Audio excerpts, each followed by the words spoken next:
నన్ను ఒక ఆయన వచ్చి అన్నాడు, అయ్యగారు మిమ్మల్ని మీటింగ్కి పిలవాలనుకుంటున్నాం, మీ వాక్యం రెగ్యులర్గా వింటున్నాం, చివరికి మా పాస్టర్ గారు కూడా వింటారు, మాది చాలా పెద్ద చర్చ్, మా సంఘ ఉద్యోగం కొరకు మీరు వచ్చి వాక్యం చెప్పాలి అన్నారు. నాకు అనుకూలమైన డేట్ ఇచ్చా. అయితే ఇక రేపో మాపో మీటింగ్ అనగా వాళ్ళు నాకు ఫోన్ చేసి, అయ్యా మా చర్చిలో ఫుల్ ఫీట్ మీద ప్రసంగం చేయాలంటే మినిమం పాస్టర్ గారు కోటేసుకొని ఉండాలయ్యా. మీకేమో ఎప్పుడు చూసినా ఒకే సొక్కాయి వేసుకుంటారు, ఆ తెల్ల సొక్కాయి తెల్ల ప్యాంటు తప్పితే మీకు డ్రెస్సులే లేనట్టున్నాయి, ఎప్పుడు ఒకటే డ్రెస్ వేసుకుంటారు. అయ్యా కోటేసుకొని రావాలయ్యా అన్నాడు. కోటేసుకోవటం తప్పేం కాదయ్యా, వేసుకుంటారు కొంతమంది, కోటేసుకుంటారు, దాన్ని నేనేం తప్పు పట్టను. అమెరికాలో కోటేసుకుంటారు, నేనేం తప్పు పట్టను. కానీ నా సమర్పణ ఏంటంటే జీవితకాలం ప్రభు కనికరిస్తే ఇదే వైట్ డ్రెస్తో సాధారణమైన జీవితం జీవించాలనుకుంటున్నా. అట్లా కాదండి, కోటేసుకొని వస్తే ఆ రెస్పెక్ట్, ఎదుటోళ్ళకు వచ్చే గౌరవం వేరు కదా.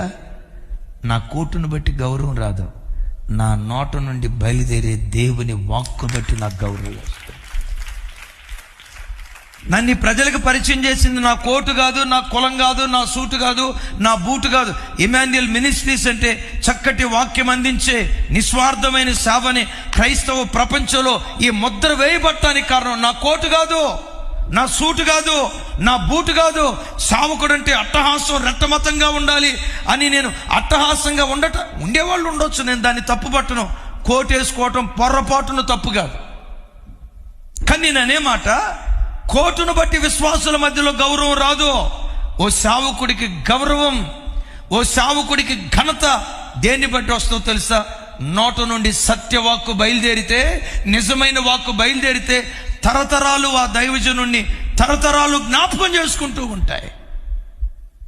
అబ్బా దేవుడు ఆశీర్వదించాడు కాబట్టి మనం కూడా ఒక రేంజ్లో కనపడాలా, మనం వేసే కోటు ₹1,00,000 ఉండాలా, మనం వేసే బూటు 2 కోట్లు ఉండాలా, మనం పెట్టే వాచి అంత బ్రాండెడే అనండి. ఈ ప్రవాహంలో దేవుని పిల్లలు కొట్టుకొని పోకూడదు.